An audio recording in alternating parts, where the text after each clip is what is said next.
What's going on, y'all? It's your man Diamond K, and you're tuned into the Diamond K Show right here at On Fire Broadcasting. Today, we got to talk about what's been holding this country hostage for over 40 days. The longest government shutdown in U.S. history. Now, it looks like we might finally be seeing some light at the end of this tunnel.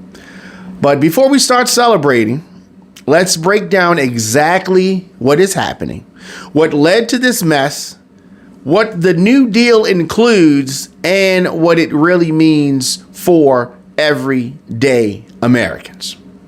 So the shutdown kicked off on October the 1st, 2025. And this happened when Congress could not agree on a budget to fund the government for the new fiscal year. Now, that's the date when federal funding runs out and when politicians' egos usually take over. Here's the thing. This isn't just a simple fight about money. It's about power, it's about politics, and it's about priorities. Republicans wanted deep spending cuts and the rollback of certain Affordable Care Act subsidies. Democrats said, nah, calling it a straight up attack on healthcare. Neither side blinked, and boom, hundreds of thousands of federal workers were furloughed. Now, we've seen shutdowns before. It's not the first time. But this one hit harder because of the timing. Inflation's still biting. The cost of living is up. And folks are already feeling economic pressure. So in the middle of all that, they shut the government down. Add this government shutdown to an already combustible situation, and it's like taking away people's paychecks and their safety nets at the same time. So let's talk about what this means for real people, for everyday Americans, not just the folks on Capitol Hill. Federal employees missed multiple paychecks. Families relying on programs like SNAP, WIC, and housing vouchers saw delays. Small businesses that depend on federal contracts or tourism dollars, especially near national parks and monuments, they took heavy losses. And let's not even talk about or forget about the emotional toll. It is real. Imagine going to work every day without knowing if your agency will reopen next week, or wondering when your back pay will come through, if ever. This shutdown did not just disrupt government operations. It disrupted lives. Now, after 40 plus days of dysfunction, it looks like we might finally be seeing some movement. The Senate advanced a short-term funding bill, a continuing resolution or CR, by a 60-40 vote. That's a key step toward reopening the government. And here's what's in it. It would fund most federal agencies until January 30th, 2026.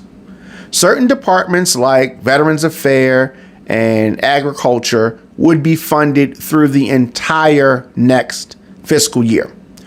All furloughed workers would get back pay once the government reopened. But don't get too comfortable. This is just a temporary fix. The bill does not include an Affordable Care Act subsidy extension that the Democrats wanted. That fight is being pushed to a later vote in December. So what we have is a truce, not exactly a peace treaty. So I'm going to go back to something that I said in the beginning when I talked about what's in this continuing resolution. It funds most federal agencies until January the 30th. So we could be right back here again in January of 2026. Now, if you've been watching politics for as long as I have, you know shutdowns are rarely just about money. They're usually about messaging. Each party is trying to prove a point to its base. Republicans want to show fiscal discipline, quote unquote, cutting wasteful spending. And Democrats are trying to protect social programs and show compassion for working families. But while they posture for the cameras, and there's been a whole lot of posturing, the American people are the ones who are caught in the crossfire. And this shutdown under the Trump administration's return is testing whether Washington can even function anymore. So you may be asking yourself, what is next? The Senate has to pass the final version of this bill, and then the House gets its turn. If everything goes according to plan, the government could reopen by midweek. That means workers get paid again, services restart, and the markets stabilize, at least for now. But mark my words, this is not over, because come late January, we will be right back here if Congress does not pass a full budget. And every delay, every game of chicken chips away at people's faith in government. Here's the part that frustrates me the most. This shutdown didn't have to happen.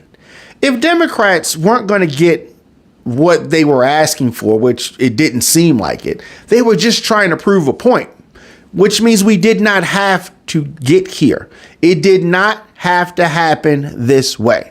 We've reached a point where gridlock is the default and compromises are seen as weakness. I thought we were supposed to be making deals here, people.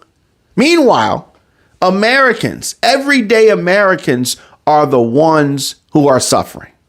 They are the ones that really have to feel the brunt of everything. They're not the people that are in those marble halls.